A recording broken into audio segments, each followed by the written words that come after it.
Hello everyone, আসসালামু আলাইকুম। এই তো চলে আসছি শহীদ মিনারে। এই তো সবার যারা যারা যাদের যাদের মানে রক্তের বিনিময়ে আমরা এদেশ স্বাধীন পেয়েছি, রাষ্ট্রভাষা বাংলা পেয়েছি, তাদের জন্য লাখো কোটি শ্রদ্ধা, বিনম্র শ্রদ্ধা। তো অবশ্যই আজকের দিনটার জন্যই আমরা আমাদের মাতৃভাষা বাংলা পেয়েছি। তো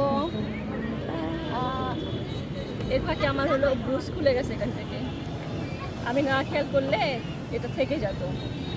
তো এই যে এখানে এখন আমি হাজারো ইয়ের মাঝে বসে আছি, ভিডিও করছি।